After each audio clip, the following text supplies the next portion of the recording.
지금 전 세계는 건강의 거대한 위협에 직면해 있습니다. 단순한 미용의 문제를 넘어 인류의 생존과 삶의 질을 위협하는 만성질환, 바로 과체중과 비만입니다. 세계보건기구 WHO는 이 문제를 어떻게 바라보고 있으며 우리는 어떻게 이 위협에 맞서야 할까요? 오늘 그 심각성과 예방 및 치료 방향에 대해 깊이 있게 이야기해 보겠습니다. 이 주제는 더 이상 개인의 문제가 아닌 전 지구적인 보건 위기로서 우리 모두의 관심과 참여를 요구하고 있습니다. 전 세계적으로 비만 인구는 급속도로 증가하고 있으며 이 추세는 멈출 기미를 보이지 않고 있습니다. 2022년 기준 18세 이상 성인 중 8억 9천만 명이 넘는 사람들이 비만으로 고통받고 있으며 이는 엄청난 규모의 인구 집단을 의미합니다. 더욱 충격적인 사실은 과체중까지 포함하면 전 세계 인구의 43%가 정상 체중을 벗어난 상태라는 것입니다. 이 수치는 단순한 통계치를 넘어 우리의 건강 시스템과 사회 전반에 막대한 부담을 안겨주고 있습니다. 비만은 고혈압, 당뇨병, 심혈관 질환, 특정 암, 수면 무호흡증, 관절염 등 수많은 심각한 질병의 주요 원인이 됩니다. 이러한 질병들은 개인의 삶의 질을 현저히 떨어뜨릴 뿐만 아니라 조기 사망의 위험까지 높입니다. 비만으로 인한 사회 경제적 손실액은 매년 천문학적으로 증가하고 있으며 이는 의료비 증가로 이어져 각국의 경제 위기를 가중시킬 수 있다는 심각한 경고음이 울리고 있습니다. 의료 시스템은 비만 관련 질환 치료에 막대한 자원을 쏟아부어야 하며 이는 다른 중요한 공공보건 분야에 대한 투자를 저해할 수 있습니다. 비만은 개인의 생산성 저하와 노동력 손실로 이어져 국가 경제에도 부정적인 영향을 미칩니다. 특히 OECD는 한국이 2030년까지 가장 빠른 속도로 고도 비만율이 증가할 것이라고 전망했으며 이는 한국 사회가 미래에 감당해야 할 의료 및 경제적 부담이 더욱 커질 것임을 시사합니다. WHO는 2030년 전 세계 비만 인구가 무려 20억 명에 달할 것이라고 경고했습니다. 이 경고는 더 이상 남의 이야기가 아닙니다. 우리 모두가 직면한 현실이며 지금 당장 행동하지 않으면 미래는 더욱 암울해질 것입니다. 이 막대한 위협에 효과적으로 대응하기 위해서는 비만에 대한 우리의 인식을 근본적으로 바꿔야 합니다. 세계보건기구 WHO는 이러한 심각성을 인지하고 비만을 단순한 생활 습관의 문제가 아닌 적극적인 치료와 관리가 필요한 만성질환으로 공식적으로 인정했습니다. 이는 국제보건의료정책의 중요한 전환점으로 평가됩니다. 비만을 질병으로 규정함으로써 정부와 의료기관은 비만 예방 및 치료에 대한 보다 체계적이고 적극적인 정책을 수립하고 실행할 수 있는 정당성을 확보하게 됩니다. 또한 비만으로 고통받는 환자들이 의료적 지원을 받을 수 있는 문턱을 낮추고 사회적 낙인감을 줄이는 데 기여할 수 있습니다. 비만의 원인은 단순히 개개인의 식습관이나 운동 부족에만 있는 것이 아닙니다. 많은 사람들은 비만이 개인의 의지 부족이나 게으름의 결과라고 오해하지만 실상은 훨씬 더 복잡합니다. 유전적 요인은 비만에 대한 개인의 취약성을 결정하는 데 중요한 역할을 합니다. 특정 유전자는 식욕, 신진대사, 지방 저장 방식에 영향을 미칠 수 있습니다. 심리적 요인 또한 무시할 수 없습니다.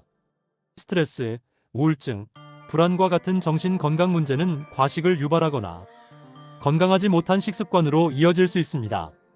사회 경제적 환경 역시 비만 발생에 큰 영향을 미칩니다.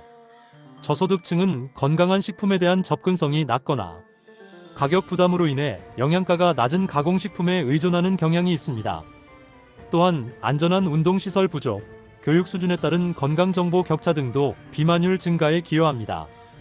더 나아가 식품 제조 및 마케팅 전략도 비만 문제를 심화시키는 주요 요인 중 하나입니다.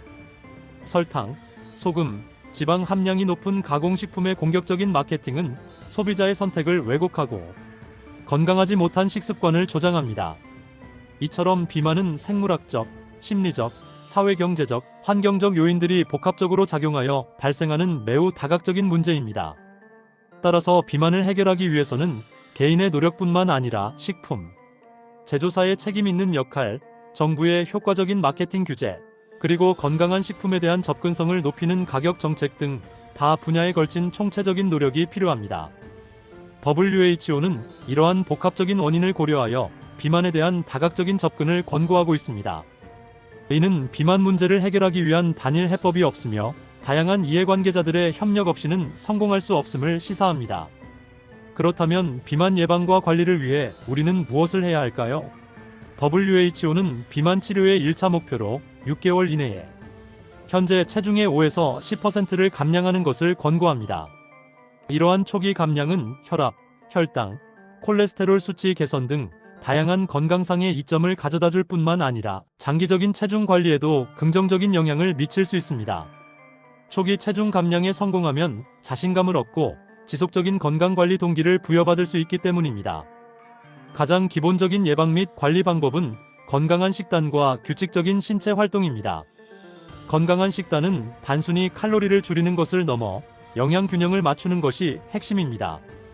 가공식품과 설탕 함량이 높은 음식을 줄이고 신선한 채소와 과일, 통곡물, 살코기 단백질 위주의 식단을 유지하는 것이 중요합니다. 섬유질이 풍부한 식품은 포만감을 오래 유지시켜 과식을 방지하고 혈당 스파이크를 줄여줍니다. 규칙적인 신체 활동은 에너지를 소모하고 근육량을 유지하는 데 필수적입니다. 매일 최소 30분 이상의 중강도 유산소 운동에 빠르게 걷기, 조깅, 수영과 주 2에서 3회 근력 운동을 병행하는 것이 좋습니다. 신체 활동은 체중 감량뿐만 아니라 스트레스 해소, 심혈관 건강 증진, 정신 건강 개선에도 큰 도움을 줍니다. 이러한 비약물 요법은 비만을 예방하고 관리하는 데 있어 가장 기본적이면서도 강력한 도구이며 모든 비만 치료의 초석이 되어야 합니다. 하지만 비약물 요법만으로는 체중 감량에 어려움을 겪는 경우도 있습니다.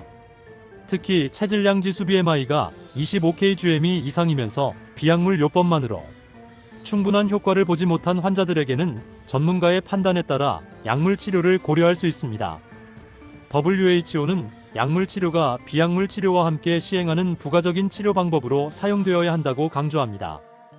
이는 약물만으로 비만을 해결하려 해서는 안 되며 반드시 생활습관 개선과 병행되어야 한다는 의미입니다. 약물 치료는 식욕을 조절하거나 영양분 흡수를 방해하는 방식으로 체중 감량을 돕습니다. 주목할 만한 점은 WHO가 성인의 비만 치료에 글루카곤 유사 펩타이드 -1, GLP-1 요법을 공식적으로 권고했다는 사실입니다. GLP-1은 인체의 장에서 분비되는 호르몬으로 식욕 억제와 혈당 조절에 중요한 역할을 합니다. 위고비세마글루타이드와 마운자로터제파타이드와 같은 GLP-1 계열의 비만 치료제는 이제 공식적인 치료제로 인정받았으며 이는 비만 치료의 패러다임을 변화시킬 잠재력을 가지고 있습니다. WHO는 GLP-1 요법이 장기간 사용해도 안전하며 효과적임을 광범위한 임상 연구를 통해 증명했으며 이는 의료 시스템에 대한 부담을 덜어주는 효과도 있다고 덧붙였습니다. 장기적인 체중 관리가 필요한 비만의 특성상 약물의 장기 사용 가능성은 환자와 의료진 모두에게 매우 중요한 고려 사항입니다. 임신부를 제외한 성인의 경우 6개월 이상 장기간 사용이 가능하다는 점도 명시되었습니다. 이러한 GLP-1 수용체 작용제 사종의 신약은 2025년 9월 WHO의 필수 의약품 목록에 추가될 예정입니다. 필수 의약품 목록에 포함된다는 것은 해당 약물이 대다수의 인구 건강 문제를 해결하는 데 필수적이고 효과적이며 안전하다는 WHO의 공식적인 인정을 의미합니다. 이는 비만 치료의 접근성을 높이고 전 세계적으로 더 많은 사람들이 효과적인 치료를 받을 수 있도록 하는 중요한 진전입니다. 특히 저소득 국가의 환자들에게는 희망적인 소식이 될 것입니다. 하지만 약물 치료는 만능이 아닙니다. WHO는 의약품과 함께 건강한 식단, 규칙적인 신체 활동과 같은 생활습관 개선 개입을 반드시 병행하도록 조건부로 권고합니다. 약물 치료는 어디까지나 보조적인 수단이며 근본적인 생활습관의 변화 없이는 지속적인 효과를 기대하기 어렵습니다. 약물은 체중 감량의 시작점을 제공할 수 있지만 장기적인 성공은 환자 스스로의 노력과 지속적인 건강한 습관 형성에 달려 있습니다. 전문 의료진과의 상담을 통해 자신에게 맞는 치료 계획을 수립하고 약물 복용 중에도 식단과 운동을 꾸준히 실천하는 것이 중요합니다.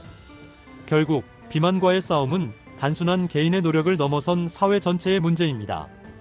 WHO는 각국 정부와 제약사에 비만 치료제의 접근성을 강화하기 위한 노력을 촉구하고 있습니다. 복제약 허용을 위한 자발적 면허 확대는 더 많은 제약사들이 GLP-1 계열 약물을 생산할 수 있도록 하여 가격 경쟁을 유도하고 공급을 늘릴 수 있습니다.